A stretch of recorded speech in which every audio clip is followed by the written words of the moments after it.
Joining me right now is Jesse Medina. He'll be fighting on September 29th at Aftershock 30 for the featherweight title versus Aaron Blackie. What's going on, Jesse? No, not much. Thanks for having me. Thanks for having the chat. Looking forward to it. You're a property advisor by day, professional fighter by night. Tell me more about your life as a white-collar businessman. Well, it's only a new job I've been into, property. Yeah, been in real estate. Used to work at the bank before that, so it was a bit of a career change. So I've always had that professional look during the day and, yeah, a thug at night, as they call it. Is it easier to grapple with people in the gym or talk with people and deal with people during the day? Oh, it's probably a bit of a hard one, to be honest. I think grappling is. I've been doing it for longer, so I think that's probably easier. How do people react when you tell them that you are a cage fighter? It really goes both ways. So when I'm dressed in my suit, they go, "Oh, I can't believe you do that sort of thing," and same when I'm doing my training, they'll go, "Oh, you're a professional," and I'm like, "Yeah, of course." I'm like, I don't have to fight people on the streets just to be an MMA fighter. Like, so it goes both ways with both sides of my life. That people can't believe it as such. Have you ever had a situation where someone's acting pretty crazy and then your coworkers are looking at you to kind of take care of the situation since they know you are a cage fighter? No, I've never had to actually. We've had a few people sort of like arc up a little bit, but I think I'm pretty good with my words when it comes to talking to people, so I can just talk the situation down. And I've never had to put someone in a rear naked choke, which is always good. You have fought many times a year since you started your career in 2013, but this year has been kind of slow for you. Were there some injuries or did you just want to take some time off? Um, yeah, I've kept pretty like this is my 21st pro MMA fight, so I've been really active since I first started. I fought back in April. Yeah, just a few things. Starting a new job. I've been pretty healthy. Haven't really had any injuries. Done a bit of a training camp over in Thailand at Tiger Muay Thai. So yeah, I haven't really had any injuries. It's just that some fights are hard to find, and yeah, that's pretty much it.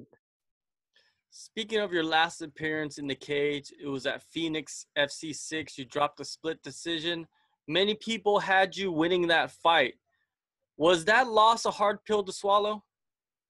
Yeah, it was. I think I could have done better myself. So I don't really worry too much on the result. That's what the judges thought.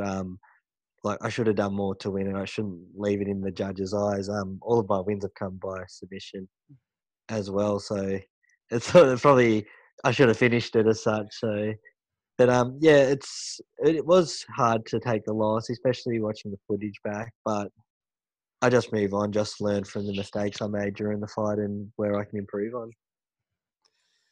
Coming in on a two-fight losing streak and you're fighting for the title, what do you say to the haters that think that you don't deserve this shot?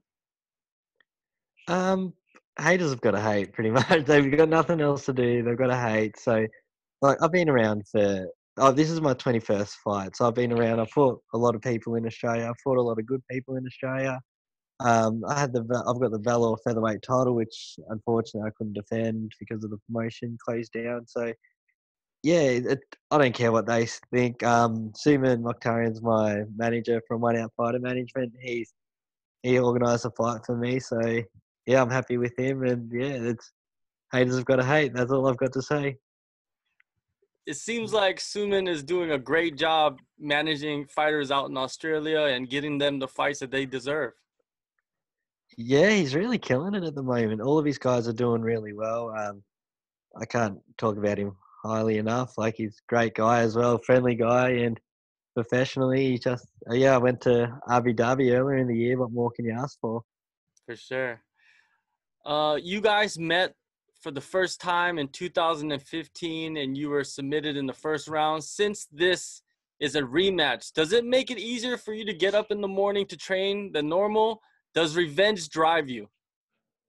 Yeah, it sort of. I'd be silly to say it doesn't, but yeah, it's always to get that one back, that someone that beat you, especially early in my career as well. I can't wait to get in there just to show how much I've improved. Obviously, he's improved since then as well, but since then I've had about 15 fights. He's only had a few, so I'm a completely different fighter now. And I can't wait to show it. What differences do you see in yourself since your first encounter with Aaron Blackie? Um, like I said, I'm a totally different fighter. I move differently. My body shapes change. A lot stronger, a lot faster. He's probably the same as well, but I just think that my cage experience that I've had, he's had time off to train, but I think my cage experience is going to be too much for him to handle. Where and who have you been working with for this title fight coming up? Just training with all the same guys. I've got my main guys at MFT. Got Stephen Thales, James Gladstone, and Phil. And I go down to the boxing gym and train boxing with Ty. He helps with my hands and stuff. So just constantly moving. Jim helps with my wrestling as well, and just doing strength and conditioning with Darren. So I've got different coaches for each particular area, which is great, and that's what you need. You need people to help with each area, not just one person trying to be average at everything as such. So, which is good. Definitely, you need to have specialists in control. If you don't, you're just going to be basically you're being trained by the guys that are just as good as you. Yeah, exactly. You've mentioned experience earlier. You've had 15 fights compared to his 2 since 2015. That level of competition and cage time is going to play a huge factor. How big of a factor will it play, do you believe? I think it will play a really big factor. Like Aaron Blackie fought, I think it was a couple months ago, and he was undefeated and just recently lost. But yeah, I've had 15 fights. I fought some of the top names in Australia, lost to a few, won against a few good guys as well. So I think just that experience, being aware of where like different positions, a bit more relaxed, and yeah, just it's hard to explain. It's just that cage experience will help me. I'll think my cage fitness will be on point as well. So I just think no matter what I do, my experience is going to help me with this fight. This fight could possibly go 25 minutes. What changes have you made to your camp to prepare yourself? I think my cardio's always been pretty good. I haven't actually gassed out in a fight before, so I just keep pushing, get shark tanked by the guys. So it's just longer rounds that I have to do in training, which is no good. Well, hopefully it doesn't have to go the 25 minutes, but if it does, I'm always ready for it. So there's no real slight adjustments. We just do a few extra rounds at the end instead. Instead of say training the 3 rounds, we train for the full 5. So it's fun, great fun being shark tanked by the guys for an extra 2 rounds. I'm sure it is. Blackie has a fight 2 weeks before your meeting at Aftershock 30. Does that worry you a little bit since anything could happen and he might not make it to the event? Yeah, I am. I've had back before my Abu Dhabi fight. I was actually lined up with someone else, and they had a fight. I think it was about 27 days beforehand, and they got knocked out. So that ruled them out to fight. Um, which I was lucky. Suman was able to get me that fight in Abu Dhabi, but it's happened once before. So I'm just crossing my fingers it doesn't happen again. So I hope he wins with no injuries, which yeah, you don't want that from your opponent. But yeah, I hope he wins with no injuries, and then he's right, ready to go for when I rematch him.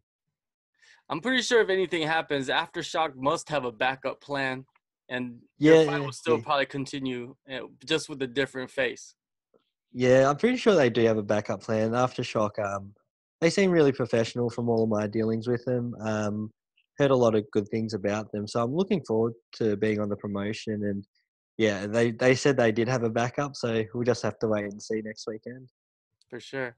How do you envision this fight with Blackie playing out? I'm not too sure, to be honest. I'm ready no matter where it goes. Like the first time we fought, he got me first round, so he was all over me the first round, coming with the high pressure. So I'm planning to control the fight from the start and just implement my game. Just make it my fight. If it goes for the first round, I'm ready. If it goes for the full distance, I've got the fitness. I can carry it for the full distance as well and keep the pace up. So no matter what happens, I'm going to continue to push the pace and hopefully look for a finish. All right, September 29th, Aftershock 30, featherweight title is on the line.